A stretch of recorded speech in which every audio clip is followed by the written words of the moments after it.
Trusted Visions podcast. Jeremy, I know last week you had some words of wisdom for advisors as far as their idea of transitioning. What would you say to broker dealers that might help them improve their efficiency in helping recruit financial advisors? John, great question and great way to wrap up this podcast series in talking about, obviously we've talked about expectations of or advice to advisors for 2024 and a recap of 2023. And so don't want to leave the broker dealers out by any means, but some advice for the broker dealers out there, even those that we don't work with, on things to keep an eye on, things to consider and really think about as you're serving your advisors within your broker dealer. And first and foremost is when you look at, and Stacy and I have talked about this a lot in the past, when you look at service or technology, that is at the forefront of your advisors and OSJ's minds. And you have to remain relevant when it comes to service and technology. And if you're not, that should be your main focus for having recruiting success going into 2024, because we hear every day that, yes, transition packages are at all-time high, but yet advisors are getting really frustrated with a lack of service or technology. And so looking at what you're doing there and how you compare to your peers is vital. Now, when it comes to payouts and pricing and transition money, I know a lot of firms out there realize that they can't get it as high as some of the 300-pound gorillas in the industry, and that's okay.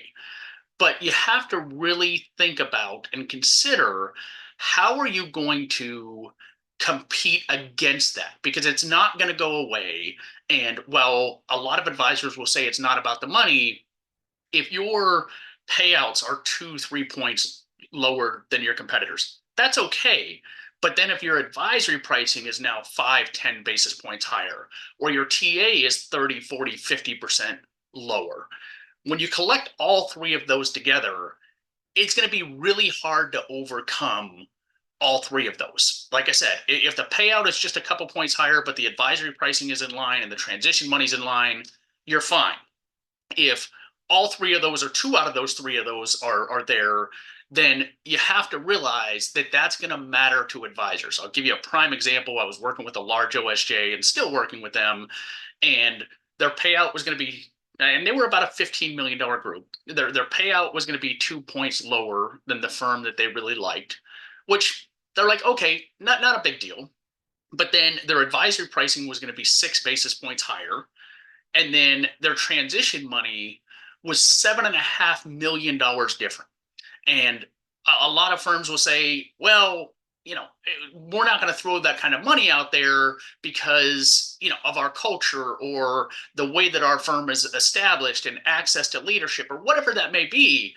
But you have to ask yourself, as a business person in the broker dealer world, would you give up $10+ million as a $15 million group for having access to leadership, for having the culture that you have?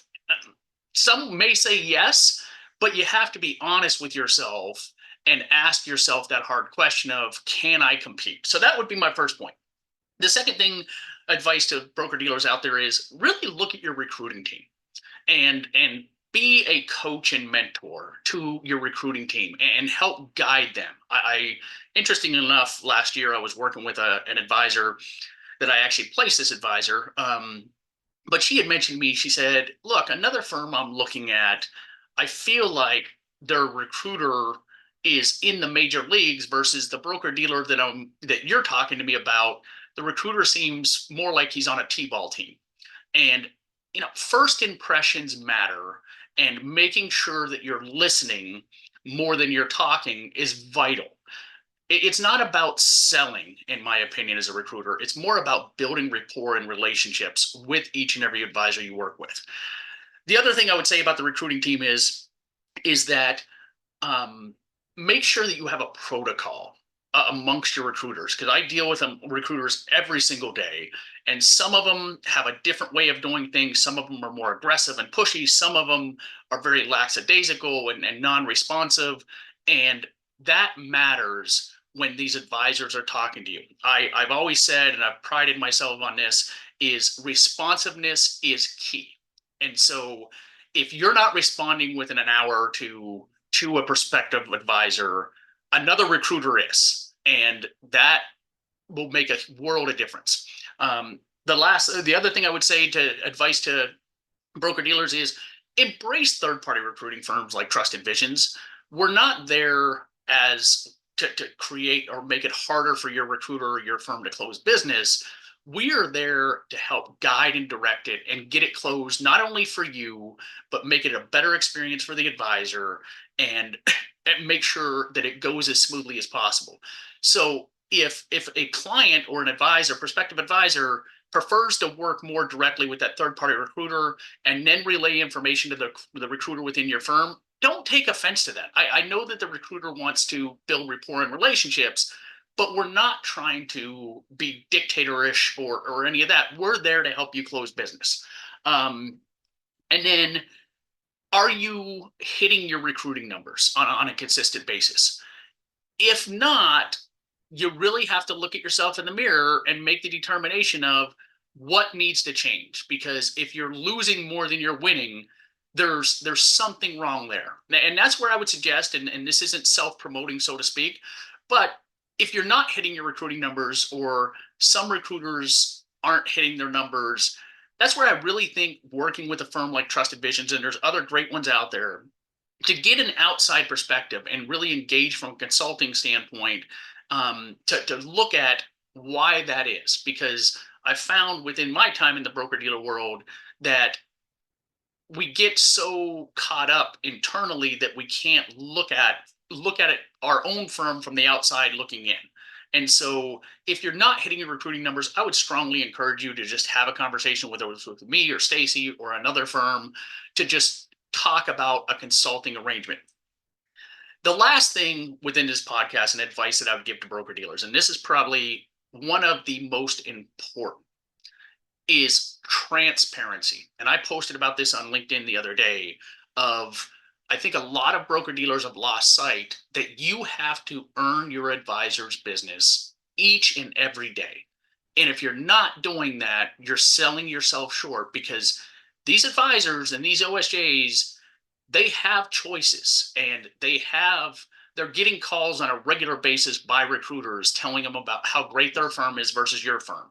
And so be transparent about what your intentions are, and be transparent of, hey, we know we're going to be rolling out better technology, but it's going to be bumpy throughout the process, or we're going to be, making these changes service wise, and we understand it's going to be bumpy, but here's what we're going to do, and we're going to communicate regularly and routinely with you. That is, in my opinion, vital. Is, I think a lot of advisors and OSJs have lost trust in their broker dealer relationship, because they feel like they've been misled, misguided, or haven't been told the full truth about the intentions of that broker dealer. And so transparency is key. I hope you found this valuable. I look forward to next month diving into a new topic. Feel free to comment on this post. And if you want to contact me and discuss this further, don't hesitate to call or text me, 480-430-5012, or info@trustedvisions.com. Hope everybody has a blessed week.